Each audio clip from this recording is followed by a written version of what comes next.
So, have you bought a lot of fruit for the lockdown and anticipated the fruit would last?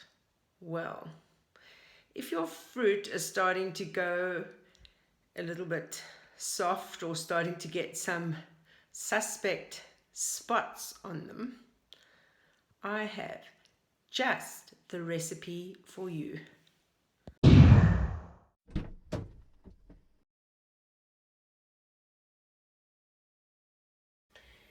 One thing you can do with your fruit that is starting to get a little bit wrinkly maybe, or some little spots you don't want on there, is you can make a delicious fruit chutney. So in South Africa, everybody knows Mrs. Ball's chutney. So this is my take on Mrs. Ball's chutney.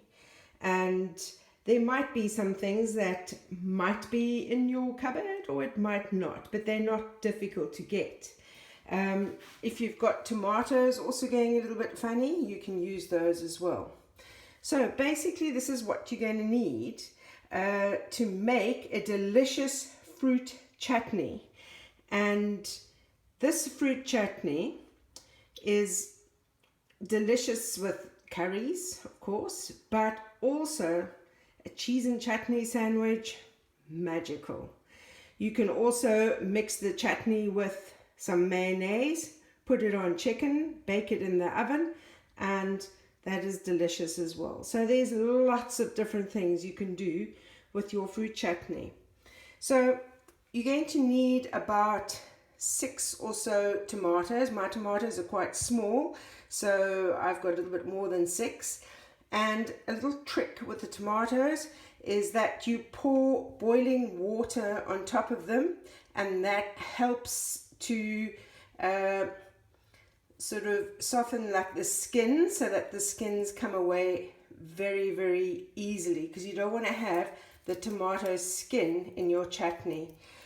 You need 3 medium-sized onions. My onions are quite large, as you can see, so I'm just going to use 2. And fruit depends on what you've got. So I would say if you've got 6 apples, that would be enough. I've got, how many apples have I got here? 2, 4, 6. I've got 7 apples and I've got 2 nectarines. These nectarines are getting a little bit wrinkly and a little bit sad looking. I'm going to need a cup of sugar, 2 cups of vinegar, and I am going to have a cup of water. There will be water in there eventually. There's no water in there now. And I am going to chop dried apricots up so that I'll have a cup of dried apricots and a cup of raisins.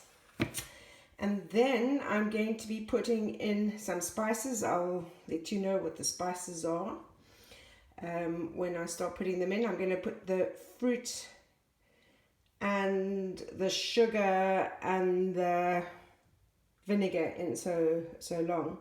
So in the old days, when I used to make this, when I lived in China, I didn't have a slow cooker or a crock pot, and I used to do it on the stove in a big stainless steel pot. But I've got the slow cooker now, the crock pot, so I'm just going to plonk everything inside the crock pot and then leave it for a few hours. So I've put in 1 cup of sugar. I'm now going to put in the water and then the vinegar, and I'm going to just turn it on at this stage onto 2. I'm going to add in the vinegar now. Your onions don't have to be that thinly sliced, because honestly they're going to cook up to nothing. But yeah, just cut them into thin slices like this. And it doesn't matter if you haven't got apples. You can use any fruits. I've never tried it with citrus, I have to be honest. I've put bananas in before. I've put in mangoes, pineapple. You can use, yeah, most fruit. There's the vinegar. Don't be tempted to take a sip. It looks like water, but I guarantee you it's not. It's vinegar. Okay, I can now add in the onions so long.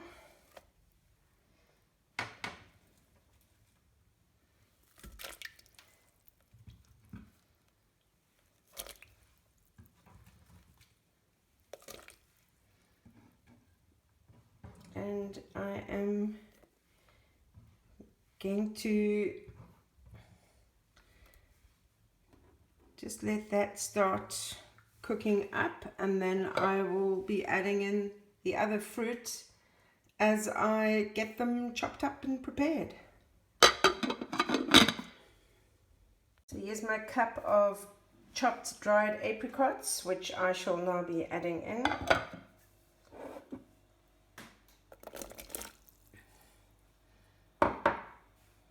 And here's the cup of raisins going in. Okay, the apples have been chopped up and put in. I'm now about to prepare the 3 nectarines that I've got to add in. The nectarines are in. These nectarines I bought yesterday because they were really quite cheap, because obviously they weren't good enough quality to charge the normal higher prices.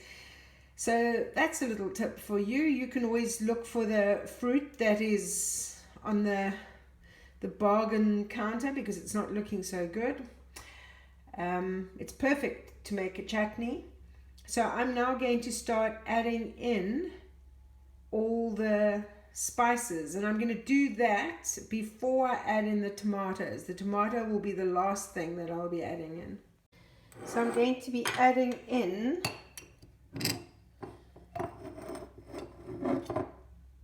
some of my garlic and ginger mixture. I'm going to add in the equivalent of 3 tablespoons. So there's 3 tablespoons of the garlic and ginger paste that I have. I'm now going to add in 2 teaspoons of black pepper and 2 teaspoons of salt.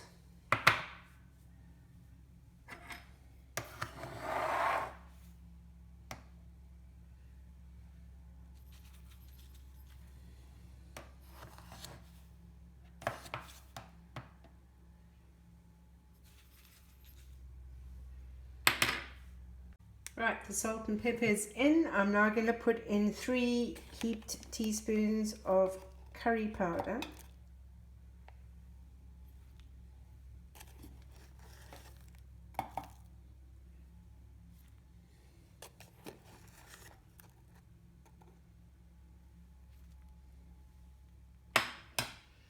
And then everything else is just going to be a teaspoon. So I'm going to put in a teaspoon of mustard powder.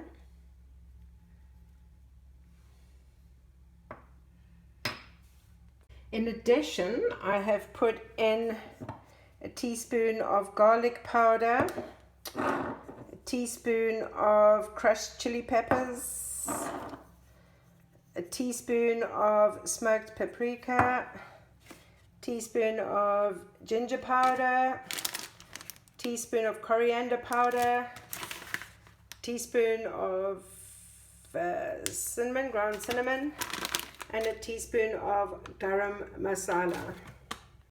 So you can mix it around a little bit so that all the spices you've added can get mixed into the liquid. And now is the time to prepare those tomatoes. Like a little bit of heat, I will be adding in some chopped up green chili, but that is optional. If you don't want heat, leave it out. So there are my tomatoes ready to add into my slow cooker. As you can see, I've removed the skin from them, and honestly, if you follow my instructions, you pour boiling water on them, you let them stand for a little while, and these skins you just rub them off with your fingers. They come off so easily, and it definitely takes the hard physical labor of peeling tomatoes, because if you leave the skins on, they don't really soften that much in your chutney, and it's not as pleasant as eating without the skins. So I'm going to add these in. I'm not even going to bother to chop them up, because as they cook they will just disintegrate anyway. I've put the tomatoes in my slow cooker. Now I'm just going to put the lid on, and I'm going to forget about this for the next few hours. So about an hour has gone past, and oh, this smells absolutely divine, and you can see it's all starting to boil up nicely. You can just sort of give it like a little bit of a stir, but it's definitely coming along. And the good thing about in the slow cooker is you can leave it in for hours. You don't actually really have to check on it. It's not going to burn. It's not like on the pot where on the stove top, where you really have to be keeping an eye on it. So I can just leave this now for about another hour, and I'll check on it again. So I have just left this boiling along for several hours and have completely forgotten about it, which is what you want to do. So I think it is basically done now, because you want it to start going that darker brown color.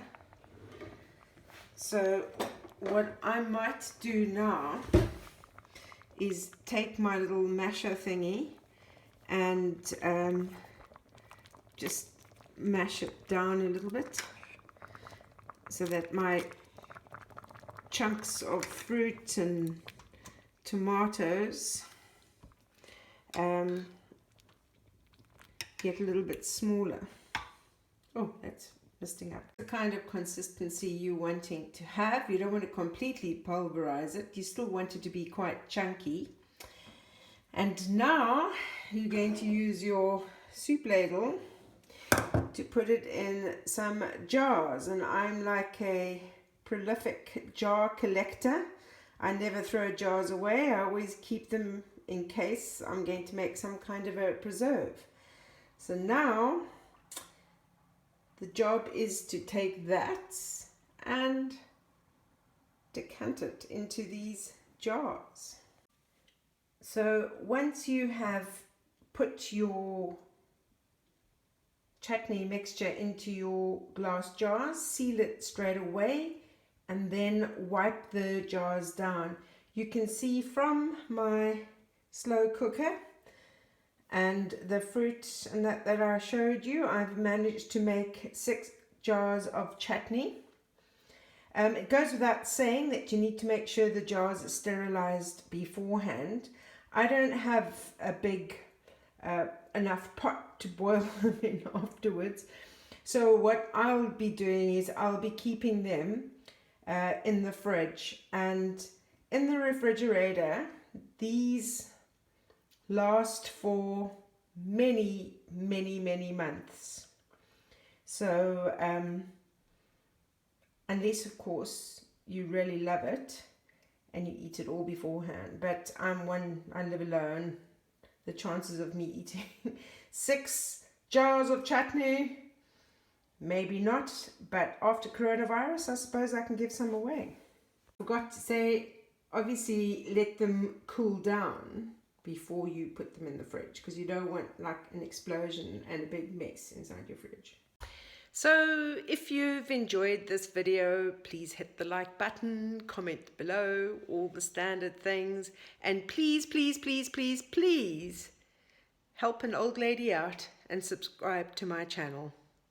Have a good one, and I'll see you on my next adventure. It'll probably be a cooking one because I'm not doing that much traveling lately. But take care, stay safe.